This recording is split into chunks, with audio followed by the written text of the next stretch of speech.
It has passed the House, and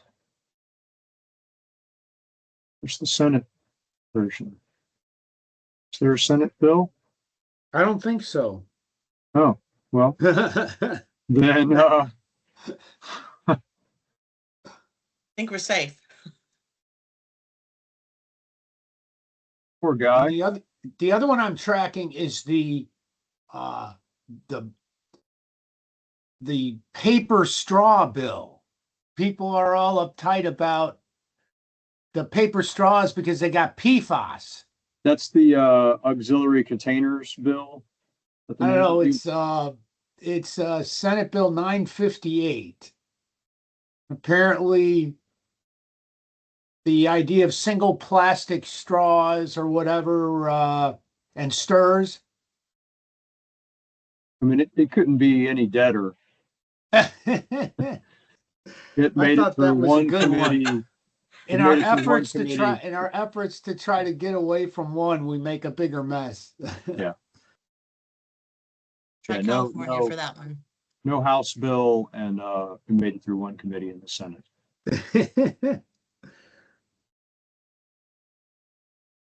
I kind of wanted the flamingo to make it. I know. I was thinking the same thing. Maybe this is the year of the flamingo.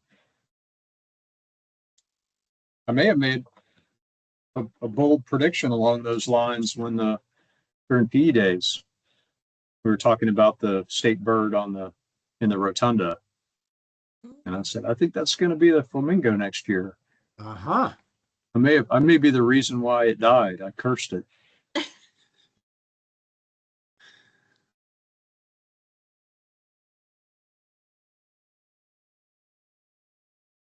Morning, everybody. Laura, I have my PowerPoint loaded. If you don't, I know I literally just sent it to you. So Okay. if you want me to drive and put it up, I can do Why that. not? Sounds good.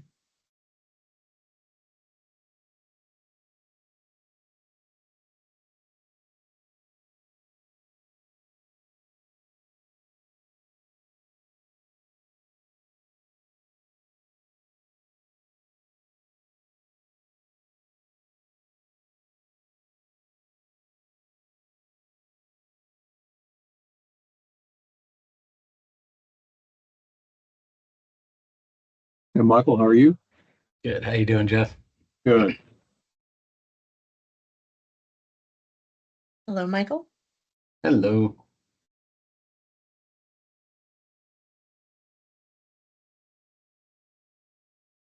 Jeff, somehow I didn't remember that you were Little John of Little John Coliseum. spent many a days in that place. I was there when Horace Grant was playing, and that was fun. I mean, they didn't name the Coliseum after me, for the record. Not directly. But yeah, just a distant ancestor.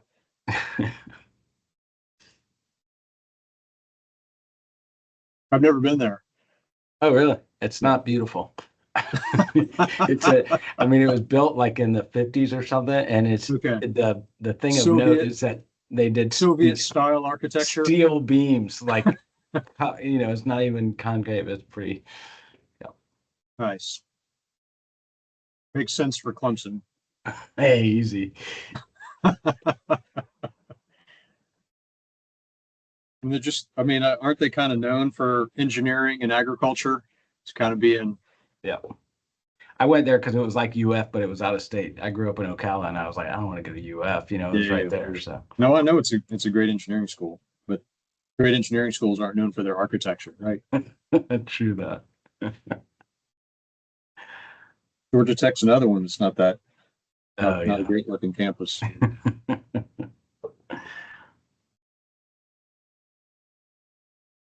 Oh, 9 o'clock.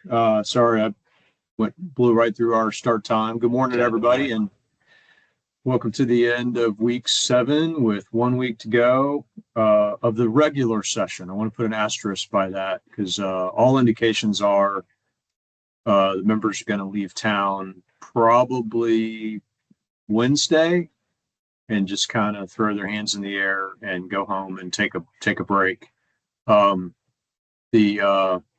chatter right now, and I'll be interested to hear what John Johnson and Derek McGee say on the 10 o'clock call.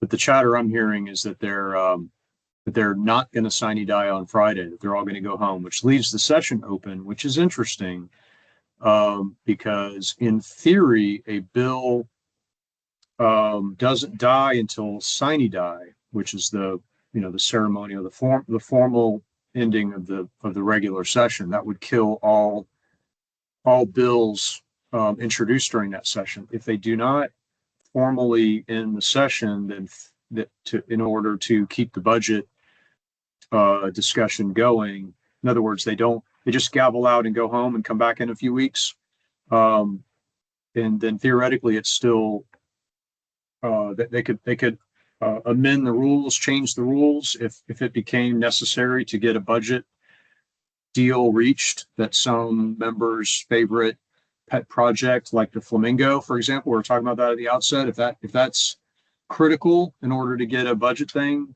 done, they could theoretically waive the rules and bring a regular bill back.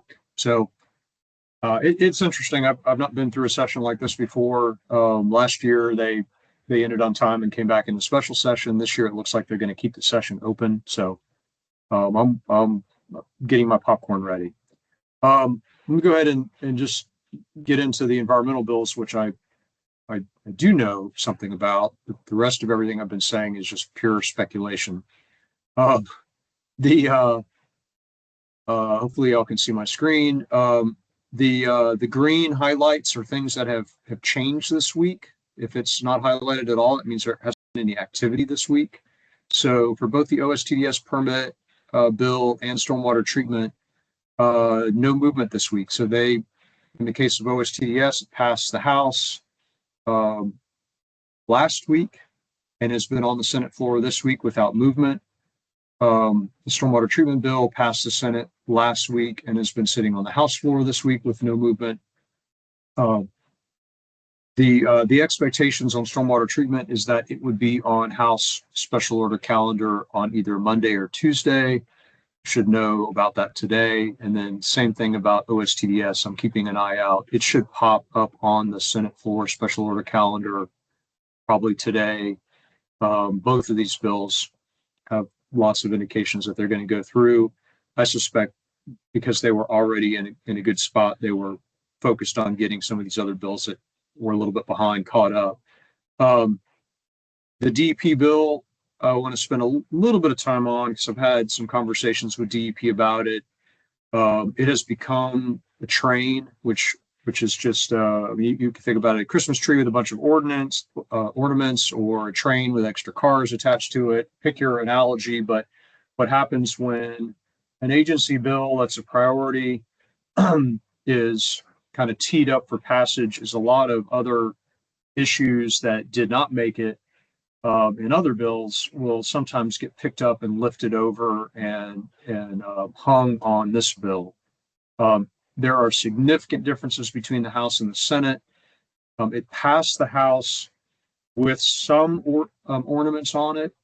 It is on the Senate floor in a completely different version, the Senate version with a lot more changes, with a lot more ornaments on it. DEP, when I talked to John Truitt this week, he said he's been, in his words, agnostic about most of the extra ornaments. They're not advocating for them, but they're not out there, howling mad about them. The main things that they wanted are in both versions. So what this means at this point, with it being through the House, if the Senate passes its version, then you have two different versions with different, substantially different versions, which means they'll go back and forth in messages until there's a consensus bill. And I don't know how much time or appetite that the chambers will have to do a lot of horse trading on this bill, but we'll see. I give it a coin toss about whether they can get that worked out, or it just dies, because even though it passes in both chambers, they don't pass in the same form, and unless they get brought together in the same form, they can't get engrossed, enrolled, and presented to the governor. So it would die. So keeping an eye on that for sure. Biosolids management did pass the House this week and is on the Senate floor on Tuesday. That looks good. The PFAS bill, Bill Connerly's PFAS bill, is completely through. The DAX bill is completely through and enrolled, which just means that they've done the extra admin work of consolidating it and getting it packaged and ready to go over to the governor. These bills that have been passed, I did drop the alternate bill so that they've been consolidated into one bill now. That's part of what happens when they get it all the way through is one of the bills will get laid on the table and the bill, the other bill will move ahead. Will get passed by the other chambers. So 1019 got passed by the Senate and SB 290 got passed by the House. So those are the final versions that will get presented to the governor. Beach management, I think I talked about this 2 weeks ago. I was hearing some chatter from multiple sources that this bill, which has a lot of provisions in there about designating beaches as critically eroded, changes some policy around that maybe there was, hadn't been completely, those policy issues hadn't been completely nailed down in a way that people were comfortable with. It did make it all the way to the Senate floor, but never got heard there, and it got stuck in the last stop in the House, really 2 weeks ago with no movement since. So I think it got killed for the reasons I just said. The beaches folks and the legislature, particularly in the House, were not comfortable with all those changes. So expect that to be reworked. There are some policy aspects of that have a lot of merit, obviously, made it very far. I don't pretend to be an expert on what the nuances of that are, but that's what happened with the beach management bill. Nature-based coastal resiliency did pass the Senate and is on the House floor on Monday. And when I say this, when I put these words on here, it means it's on special order calendar, which means it's teed up to pass. So it should pass the House on Monday, and then that'll get enrolled, and DEP and biosolids, they should pass. The DEP one is the only one that has the situation that I described where the versions are completely different, or at least substantially different. Hey. Yeah, who's got questions?